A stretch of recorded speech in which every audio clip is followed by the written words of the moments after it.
What's going on here? A photographer is taking a series of 45 individual photographs and using computer technology to combine them into a vibrant panographic image.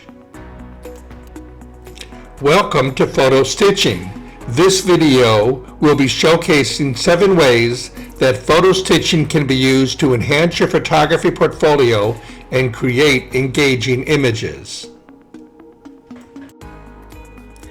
In the next video, we'll be taking viewers step by step into the process of creating panoramic images.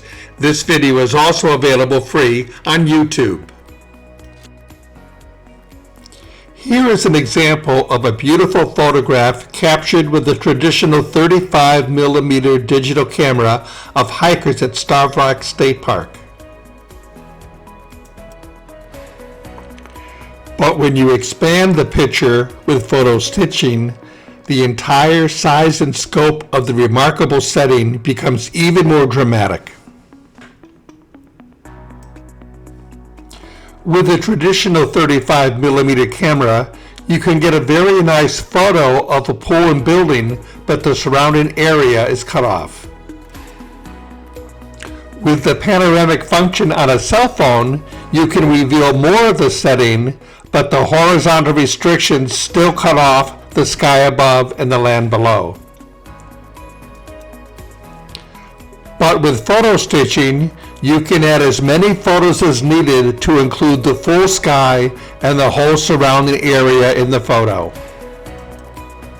Photo stitching is an ideal tool if you're trying to capture a subject, but the physical dimensions of the room make it impossible to capture the entire image.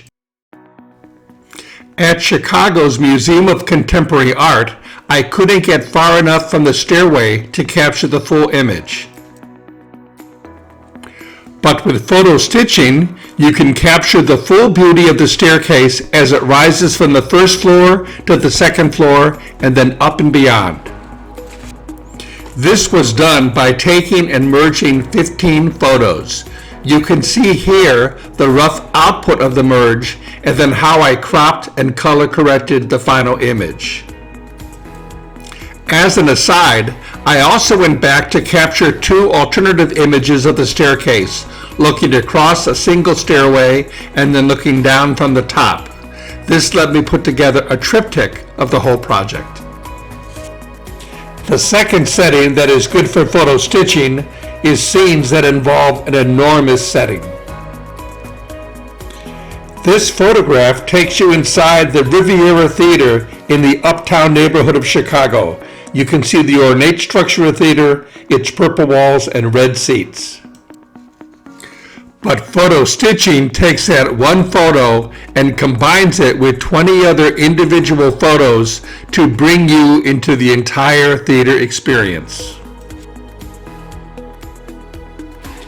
I don't think you can find a more beautiful example of theater architecture than the Auditorium Theater in Chicago. A tour of the building took us up to the very top balcony where we could look down on the entire theater and take 16 individual photographs to capture the whole setting. Another benefit of photo stitching is the ability to follow and capture curved images. Because photo imaging uses individual photographs, I was able to shift my position following the curve of the ceiling at the Breakers Hotel in Palm Beach, Florida, to capture all the details of the room. Here you can see the 33 individual photographs that went into capturing this image. An interesting result in photo stitching is that you can capture multiple perspectives. Here, you can look directly down the hallway to the left and across the hallway to the right in the same photograph. The fourth kind of subject for photo stitching is architectural images that require more space to experience the full image. This is the annex of the Flagler Museum in Palm Beach, which was built to display vintage Pullman railway cars. As a square structure, it wasn't possible to capture it with traditional photography, but with photo stitching, 28 individual photos open the square into a three-sided jewel.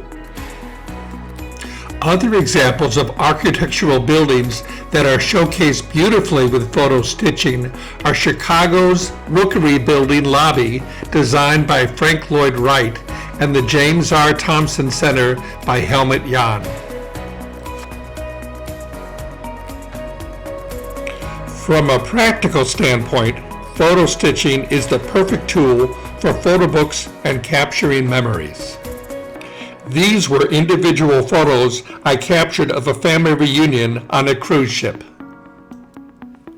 Photo stitching let me combine these 5 individual photos into one unified image.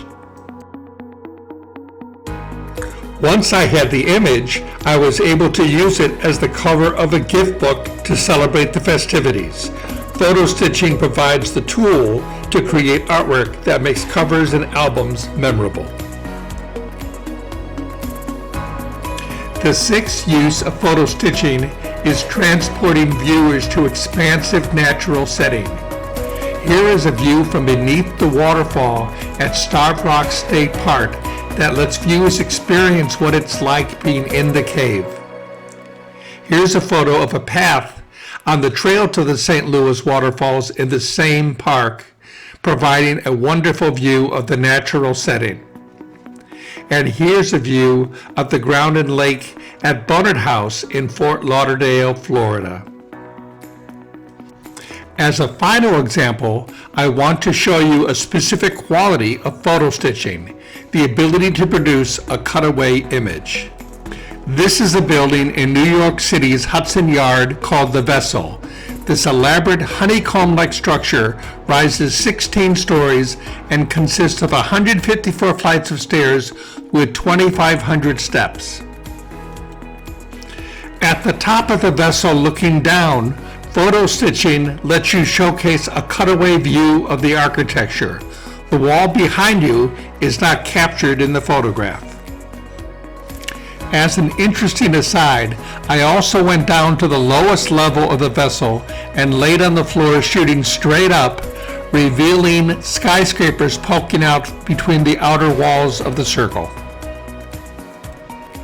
The point of all this is if you can see it, you can capture it. Now you've seen the 7 uses for photo stitching. You'll find even more as you develop your own skill set. Pick one and try it, experiment with it, and make them part of your creative toolkit. If you're interested in more specifics, look for the follow-up video with step-by-step instructions for photo stitching free on YouTube. Search for the Studio Steve Photography Network. And if you'd like to order a free PDF guide to photo stitching, visit my website at StudioStevePhotography.com.